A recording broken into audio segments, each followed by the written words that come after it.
Hello, dear students. Myself, Dr. Rajiv Ramdev, in charge Automobile Engineering from Sri Vaishnav Polytechnic College, Indore, welcomes you all 6th semester Automobile Engineering students in the subject 621 Vehicle Air Conditioning.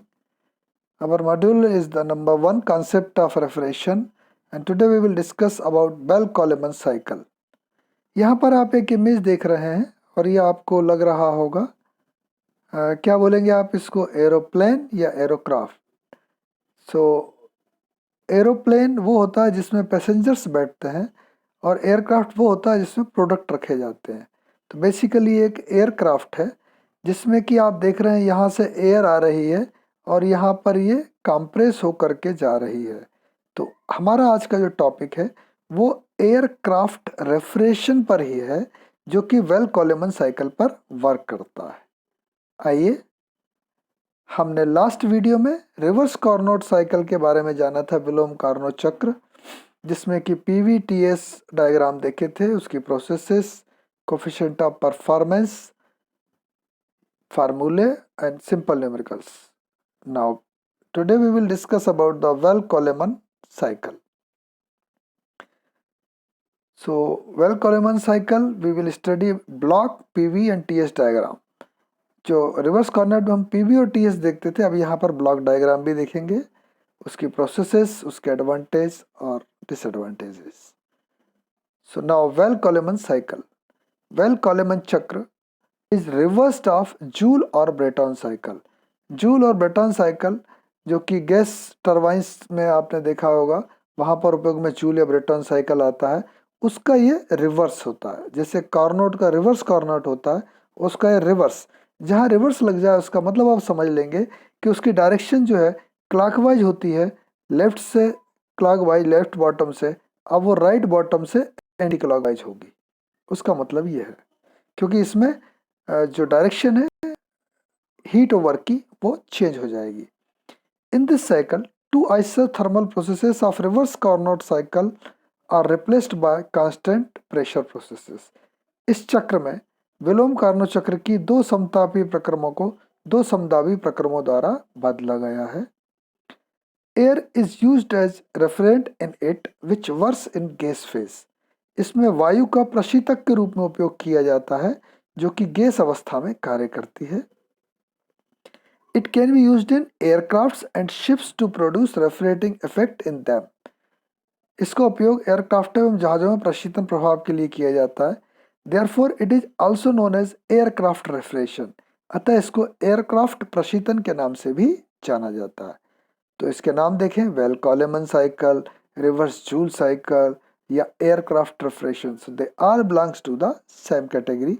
और इस image को हम discuss कर चुके हैं, जो हमारे शुरुआत में हमने देखी थी। अब इस साइकिल के बारे में बात करें।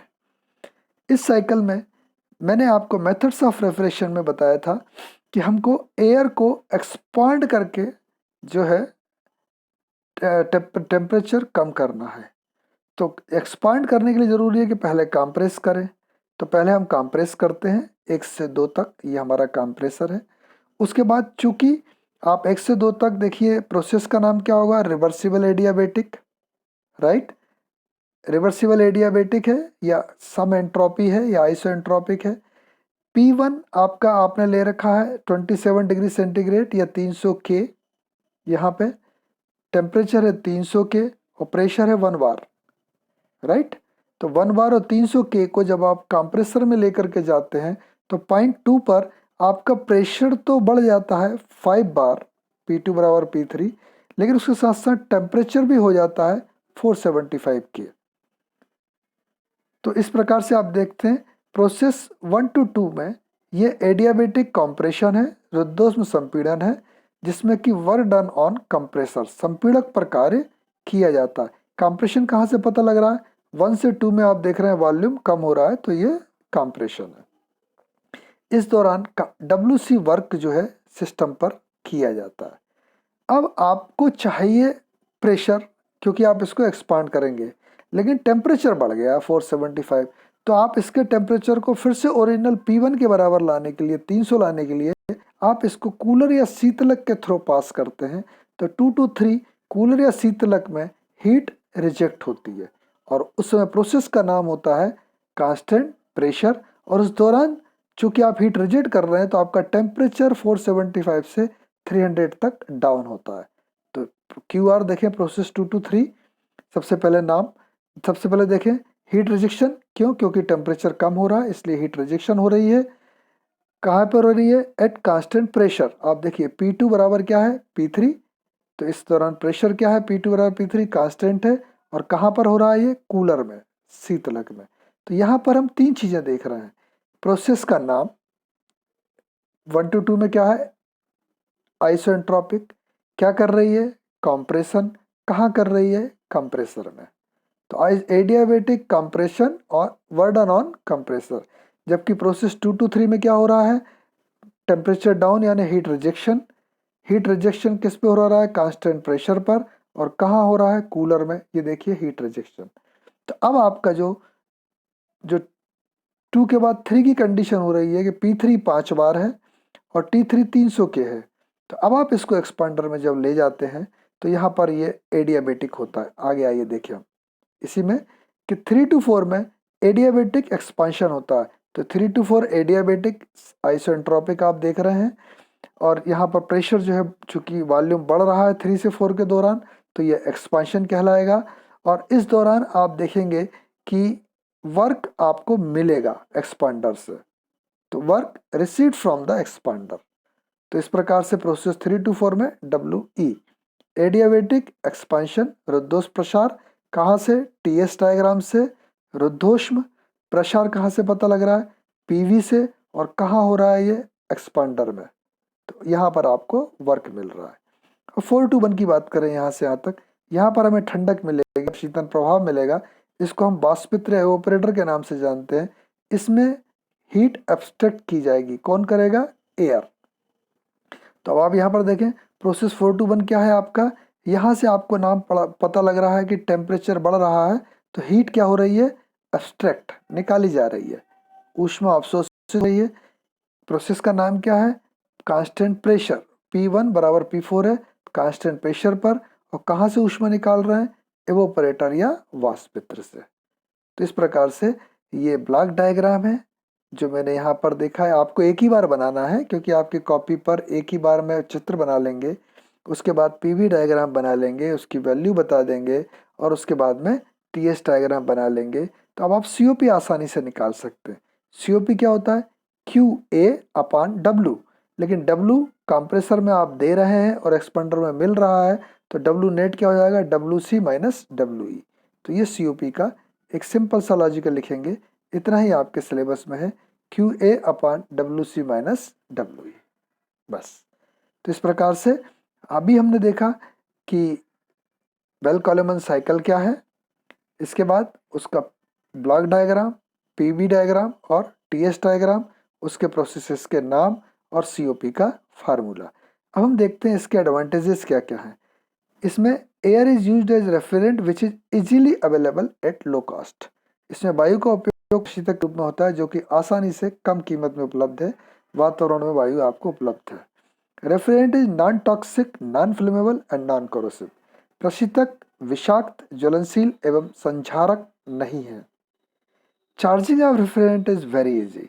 चार्जिंग का मतलब क्या है कि जैसे कंप्रेसर है, कूलर है, एक्सपांडर है, ये जो पूरा आपका सिस्टम है इसके अंदर एयर को लेना ये कहलाता है charging. Charging of refrigerant it is very easy. प्रशीतक को चार्ज करना बहुत आसान है।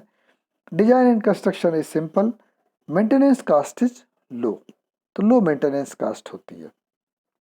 इसका मतलब यह है कि बहुत अच्छा है, इसका हमें उपयोग सभी जगह पर करना चाहिए। लेकिन हम हमारे यहाँ पर देखते हैं हमारा फ्रिज है, AC है, उसमें कहीं एयर रेफ्रिजरेशन का उपयोग नहीं करते। तो क्या कारण है? क्योंकि इसके कुछ डिसएडवांटेजेस भी हैं। आइए डिसएडवांटेज पर देखें। सबसे पहला डिसएडवांटेज ये है कि special materials required due to large temperature difference. आपने देखा हाईएस्ट टेम्परेचर क्या था?